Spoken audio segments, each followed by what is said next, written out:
You're watching Auto Johnny. Sup, Internet? I'm Auto Johnny, and welcome to another spine-tingling episode of Let's Talk About. It's where I talk about upcoming movies, TV series, the history and the production of how they're made, along with movie news and comics. Then I break them down to make them easy to follow and give you my personal thoughts. And in this blood-chilling episode, we're going to be talking about the 2024 Nosferatu, a remake of the 1922 silent film Nosferatu, A Symphony of Horror, which is also loosely based on Bram Stoker's Dracula. Now, this film is really interesting and has a lot of promise, with a director that is making his way in horror and a very creepy yet chilling tone within the trailer. This film surprisingly has a lot going for it, and I'll show you my reasons why I'm actually looking forward to this movie. So, grab your crucifix and let's talk about Nosferatu!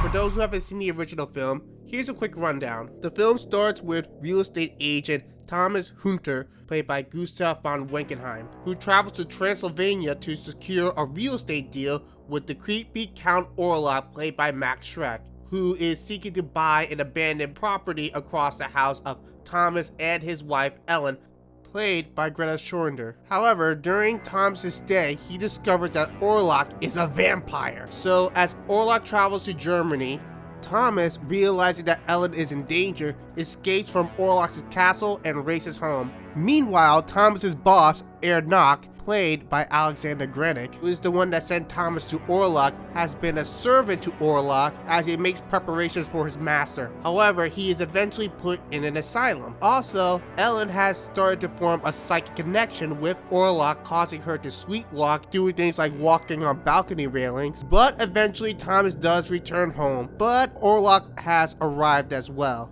And he's not alone, as he brings along with him a plague, killing a bunch of people along the way. Eventually, Orlok does manage to get to Ellen and drinks her blood, but unlucky for him, the sun rises, killing him. But it's too late, as Ellen dies in Thomas's arms. Because unlike Dracula, for when he bites a victim, they become a vampire, but when Orlok bites them, he ends up killing them.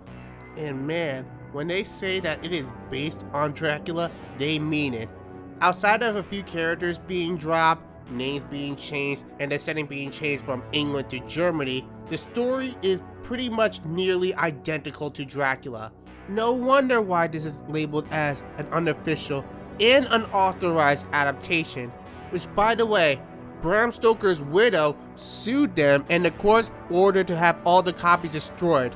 Thankfully, some survive, and is why we still have this 102-year-old film. But overall, this is a pretty interesting watch. It's a bit of a slow burn, and the horror slowly builds and builds throughout the film, and even has some creepy imagery. In fact, this film is known for using German expressionism, which, and I quote, uses visual distortion and hyper-expressive performances to show inner turmoils, fears, and desires of that era.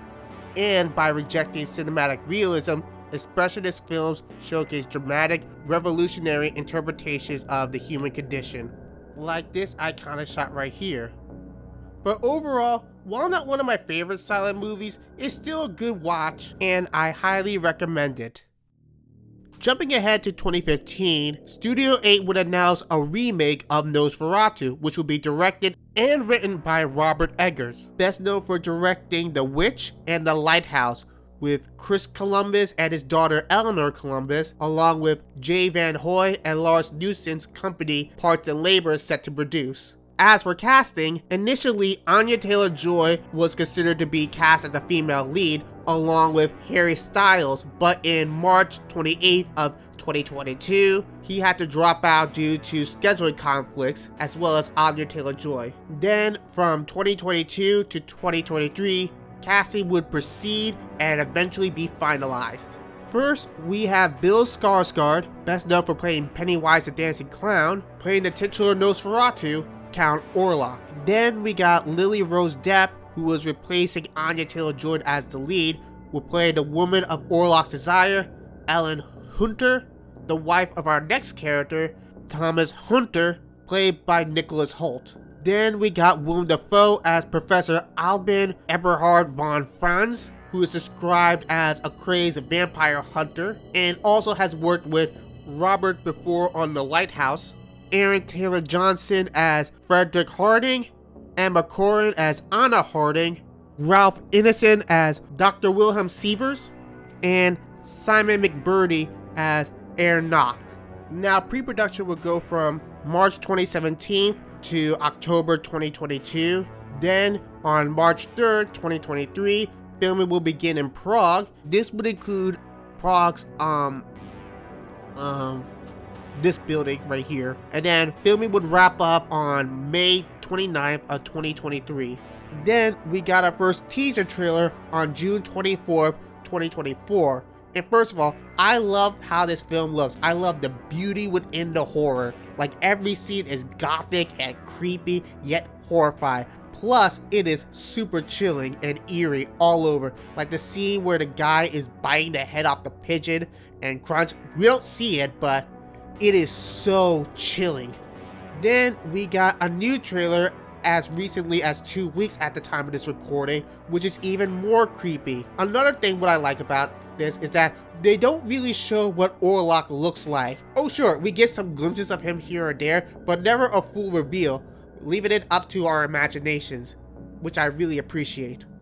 But those are my thoughts. Leave a comment down below on your thoughts. Anyways, Nosferatu comes out on Christmas Day. We are here encountering the vampire.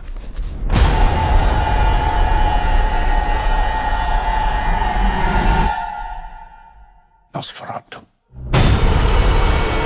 And that's the end of the video. Did I miss anything? Leave a comment down below. Like and subscribe, and don't forget to ring that bell for notifications. Also, I recently have a Blue Sky account, so follow me there. And until next time, I'm Auto Johnny, and end transmission.